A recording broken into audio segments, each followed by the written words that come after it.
통신보안? 아, 네. 군사 안보 전문가를 찾으신다고요? 저는 전문가인데. 네, 안녕하십니까. 군용사이버레카 캡틴 김성우입니다. 캡칸. 최근에 대통령 선거 준비가 되면서 더불어민주당 공동상임선대위원장으로 예비역 소령 조동현 씨의 이야기가 많이 나오고 있습니다. 일단 저는 개인 사생활적인 부분은 그건 솔직히 제 알 바 아니고요. 사생활은 개인 사생활일 뿐이고 앞으로 대한민국에서 연예계, 정치계 모두 좀 사생활에 대해서는 그냥 좀 다름을 인정했으면 좋겠습니다.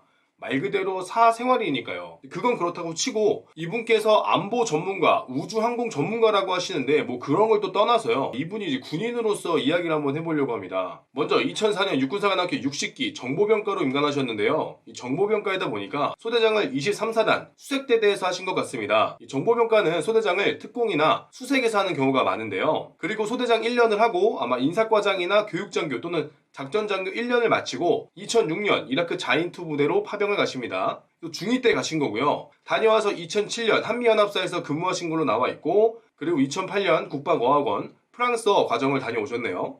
다녀오시자마자 경희대학교 위탁교육 2010년부터 2012년까지 다녀오시고, 그리고 고군반을 가십니다. 정보학교 고군반을 다녀와서 국방부에서 근무, 외교부 정책기획관실에서 근무, 그리고 또 하버드대학교 행정학으로 미국 워싱턴 전략국제연구센터도 다녀오십니다. 그리고 합동대, 즉 이거를 과거에는 육군대학, 육대라고 했는데요. 소령 진급을 하고 교육을 받는 곳입니다. 공사군번이니까 이때쯤에는 소령으로 진급을 했겠죠. 진급을 당연히 좀 일찍 하셨겠지만 아무튼 그 이후에는 육군 전투지휘훈련단, 이거를 이제 BCTP라고 하는데요. 거기 다녀오시고 국방부, 육군본부, 정책실, 육군본부 미래혁신연구센터, 미래타격방어 연구장교, 그리고 2020년에 예비역 소령으로 전역하셨다고 나와 있습니다.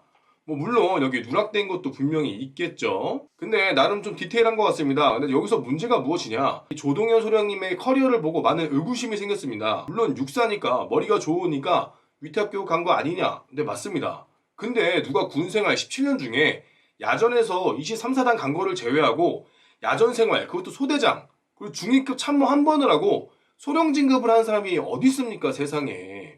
이게 교수자원, 그러니까 사관학교 정교수라면 이렇게 위탁교육을 보내고 공부를 하는 경우도 있습니다. 그러나 일반적으로 이게 말이 안 된다는 겁니다. 사실 개인적으로 육사가 아니라면 과연 진급을 했을까? 라는 생각도 듭니다. 정보용과에서 소령을 진급하기 위해서는 최소한 대위급 참모 한 번, 중대장을 한 번 해야 됩니다. 그러나 정보병과는 특공, 수색, 특전에서 중대장을 합니다. 이렇기 때문에 여군들은 간혹 중대장을 하지 않는 경우도 있습니다. 근데 남군들은 중대장을 하지 않으면 진급 기회조차 없습니다. 이런 것들 바로 필수 보직이라고 하는데요. 여군들에게는 우리 군에서 이런 배려도 하고 있습니다. 정보병과뿐만 아니라 타병과에서도 여군들은 남군보다 조금 더 완화된 기준으로 소령 진급에 들어가는데요. 그런데 육사를 제외한 타 출신이 과연 이러한 커리어를 가질 수 있을까? 그리고 이게 좋은 커리어일까요? 글쎄요. 우리가 보직을 받을 때는 좌우 상하 이동을 합니다. 이게 무슨 뜻이냐? 지금은 사라진 1군사령부, 3군사령부 2작전사로 보직을 이동하는데, 이때 1군사는 3군사로, 3군사는 1군사로, 1군사는 2작사로 이렇게 군사령부 단위로 이동할 수 있다는 겁니다. 그래서 이렇게 17년 동안 군생활을 하는데 단 한 번도 강원도, 경상도, 전라도,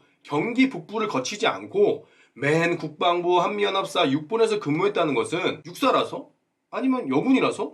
혹은 누군가가 도움을 주지 않고서는, 글쎄요, 이게 말이 될까요? 이게 육사라도 여군이라도 사실은 말이 안 되는 겁니다. 아니면 고충장교라고 있습니다. 가족들 중에 누가 아프거나 혹은 본인이 몸이 좋지 않아서 부양가족 때문에 어쩔 수 없이 그 지역을 떠나지 못해서 가지 않는 경우도 간혹 있는데요. 글쎄요, 결국 조동현 예비역 소령님은 군 안보 전문가가 아니라 군 위탁교육 전문가, 상급부대 가는 법 최고수 전문가가 아닌가 생각이 듭니다. 참 이게 기분이 그런 게, 정보병과는요 지금 지휘통제실 지하 2층에서 CCC라고 합니다. 거기에 갇혀서 햇빛도 못 보고 낮인지 밤인지 구분도 못하고 임무 수행하는 수많은 장교들이 있습니다.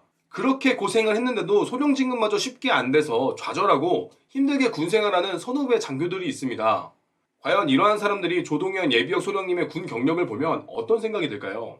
근데 중요한 건 육사 나온 사람도 이러한 경력은 글쎄요, 말이 되는 건지 모르겠습니다. 육사 나온 사람도 의문을 가지는 커리어. 그럼 여군은? 여군이라서? 이것도 좀 말이 안 되는데. 여군들도 의아한 커리어. 정보병과에선 이게 말이 돼? 라는 커리어. 도대체 이걸 어떻게 하신 건지 정말 의문이 드는데요. 어찌 군생활 7년 정도밖에 안 한 저보다 야전 경험이 더 없으시네요. 그렇다면 저도 군사 안보 전문가 쌉 가능한가요? 오늘의 복무 중점, 나도 군사 전문가.